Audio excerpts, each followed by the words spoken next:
Hi friends, welcome to Ever Study classes. स्वागत है आपका 5 मिनट सीरीज में, जहां पे हम UGC net commerce and management के लिए रेगुलरली टॉपिक्स अपडेट करते हैं। और आज का हमारा टॉपिक है कंज्यूमर बाइंग बिहेवियर डिसीजंस।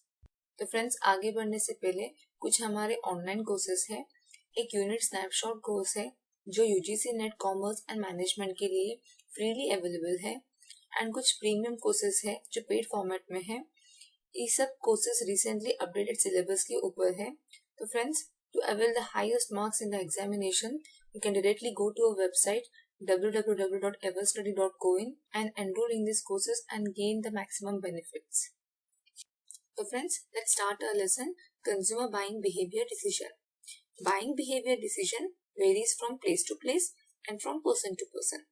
तो कोई कस्टमर को डिटर्जेंट की कैटेगरी में सर्फ एक्सेल पसंद है तो किसी को टाइड पसंद है।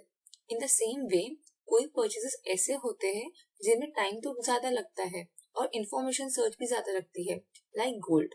And there are some purchases जहाँ पे टाइम भी बहुत ही कम लगता है और इंफॉर्मेशन सर्च भी बहुत ही थोड़ी होती है, like FMCG goods. In this way, the consumer buying behavior can be broadly categorized into 4 parts: on the extent of the customer involvement and on the extent of the differences between the brand.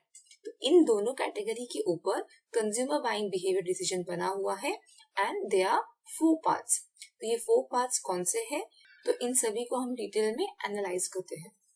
So friends, the first buying behaviour is habitual buying behaviour. यहाँ पे customer involvement जो है वो बहुत ही थोड़ा होता है, brands में सिग्निफिकेंट डिफरेंसेस नहीं होता है, और जो रिस्क है वो बहुत ही कम होता है। इंफॉर्मेशन सर्च ना के बराबर होता है। तो यहाँ पे जो है कस्टमर जो है वो प्रोडक्ट को बाय करता है just because out of this habit. और यहाँ पे कस्टमर जो है यूजुअली बाय करता है प्रोडक्ट को जो बहुत ही फेमिलियर है मार्केट में। Like a customer is trying to buy a milk, तो वो मिल्क में ब्रांड्स नहीं देखता है कि वो अमूल का है या मदर डेयरी का है। अगर उसको टूथपेस्ट पसंद है तो सीधा जाएगा दुकान में, या तो वो कोलगेट की टूथपेस्ट लेगा या तो वो पेप्सोडेंट की टूथपेस्ट लेगा। Thus we can conclude here that the consumers in this case usually do not take a strong attitude towards the brand, but select it because they are familiar in the market. So the next buying behavior is variety seeking.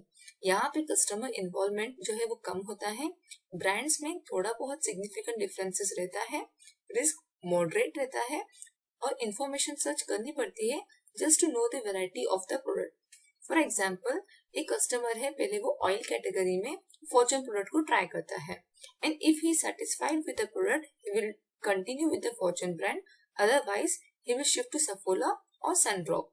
तो यहाँ पे क्या होता है, cost of switching product जो है वो लो होता है, और कंज्यूमर जो है वो परचेसेस करता है क्योंकि वो आशीर्वाद आटा खा खा के थक गया है। इसी की वजह से उसे कुछ न्यू प्रोडक्ट ट्राई करना है। सो वो क्या करता है, वो आशीर्वाद से पिल्सबरी में जंप होता है, या फिर शक्तिभोग, या फिर अन्नपूर्णा में।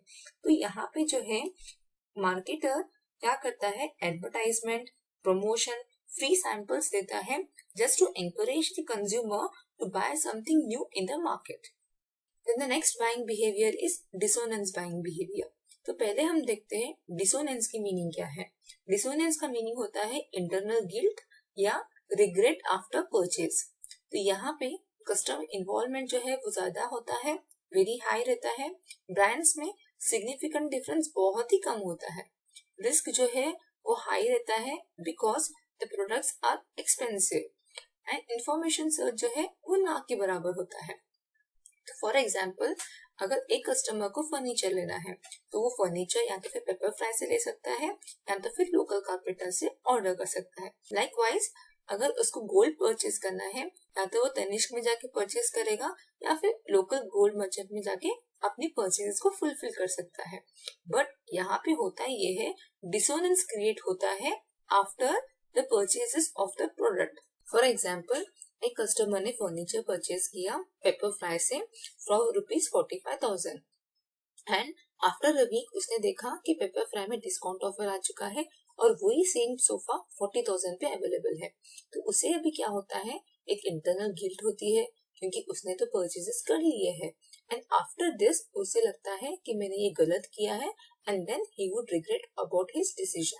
So here we can conclude that the buyer will purchase the product which are easily available in the market, and they can purchase the product from anywhere without considering the brand.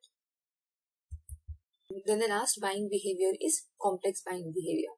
यहाँ पे customer involvement जो है वो ज्यादा होता है, brands में significant differences होता है फ्रेंड्स, रिस्क जो है वो बहुत ही हाई होता है, यहाँ पे भी प्रोडक्ट्स एक्सपेंसिव होते हैं, इंफॉर्मेशन सर्च जो है कस्टमर ट्राई करता है प्रोडक्ट के बारे में ज्यादा से ज्यादा जानकारी उसे मिले।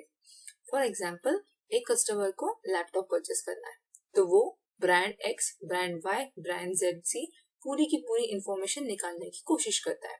तो उसने देखा HP के फीचर्स क्या क्या है, लिनोवो के ड्यूरेबिलिटी क्या है, एसस में कितनी हार्डवेयर है, सॉफ्टवेयर है, सभी इन तीनों के तीनों कंपनी के उसने पूरा का पूरा इंफॉर्मेशन सर्च देखा।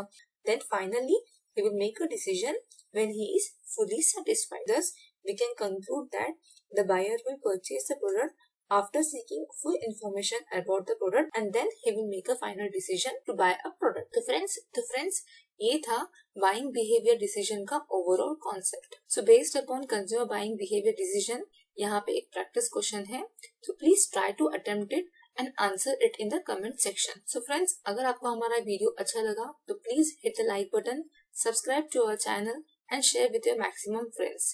Thank you.